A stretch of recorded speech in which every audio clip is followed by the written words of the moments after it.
Assalamualaikum warahmatullahi wabarakatuh. Baiklah, perkenalkan nama saya Viola Saputri dengan NIM 2516040002.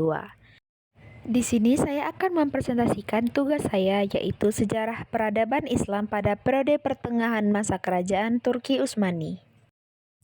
Latar belakang sejarah kerajaan Turki Utsmani yaitu kerajaan Turki Utsmani ini berdiri pada tahun 1299 Masehi dan mencapai puncak kejayaannya pada abad ke-16 di bawah Sultan Sulaiman Al-Kanuni. Setelah berhasil menaklukkan Konstantinopel pada 1453 Masehi, Utsmani menjadikan Istanbul sebagai pusat pemerintahan dan kebudayaan Islam. Pada masa pertengahan ini, kerajaan memiliki wilayah yang luas, pemerintahan yang kuat, dan menjadi pusat peradaban dunia. Kejayaan tersebut didukung oleh kepemimpinan Sultan yang bijak, kekuatan militer yang tangguh, sistem hukum yang baik, serta kemajuan ilmu pengetahuan dan seni. Periode ini menandai masa keemasan Islam terakhir sebelum kerajaan mulai mengalami kemunduran pada abad akhir ke-17. Selanjutnya yaitu membahas masa kejayaan kerajaan Turki Utsmani. Yang pertama yaitu masa pemerintahan Sultan Sulaiman Al-Kanuni pada 1520 hingga 1566 Masehi. Masa kejayaan Turki Utsmani terjadi pada pemerintahan Sultan Sulaiman Al-Kanuni yang dikenal sebagai Sultan The Magnificent di Barat. Pada masa ini, kekuatan Utsmani mencapai puncak kekuatan politik, militer, dan juga budaya. Dan yang kedua yaitu kekuatan politik dan juga wilayah. Wilayah kekuasaan membentang dari Eropa Timur, yaitu dari Hungaria dan Balkan, hingga Afrika Utara, yaitu Mesir dan juga Aljazair, dan Asia Barat, seperti Arab, Suriah, dan juga Irak. Laut Tengah, Laut Merah, dan sebagian Laut Hitam berada di bawah kendali armada Laut Utsmani. Dan juga, Istanbul menjadi pusat pemerintahan Islam terbesar di dunia.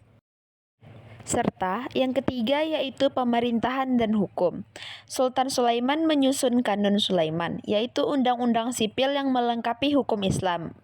Sistem pemerintahan tersusun rapi dan dipimpin oleh pejabat-pejabat yang ahli di bidangnya, seperti Grand Vizier atau Perdana Menteri. Pemerintahan dijalankan secara teratur, adil, dan juga efisien. Dan yang keempat itu ada kemajuan ilmu pengetahuan dan budaya. Banyak didirikan madrasah, universitas, dan pusat ilmu pengetahuan di Istanbul, Bursa, dan Erdin. Berkembang pesatnya bidang astronomi, matematika, kedokteran, arsitektur, dan seni kaligrafi, serta arsitek terkenal Mimar Sinan membangun masjid megah seperti Masjid Sulaimaniye dan Masjid Selimiye. Yang kelima, yaitu ada kesejahteraan dan perdagangan. Letak Turki Utsmani yang strategis di antara Asia dan Eropa menjadikannya pusat perdagangan dunia. Hasil pertanian, tekstil, dan kerajinan berkembang pesat, serta kehidupan rakyat relatif makmur dan stabil di bawah pemerintahan yang kuat.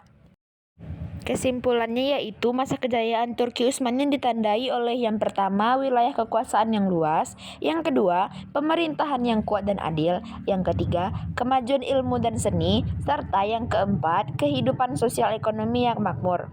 Periode ini disebut sebagai masa keemasan peradaban Islam terakhir di dunia sebelum kerajaan mulai mengalami kemunduran pada akhir abad ke-17. Baiklah, demikian materi yang dapat saya sampaikan. Assalamualaikum warahmatullahi wabarakatuh.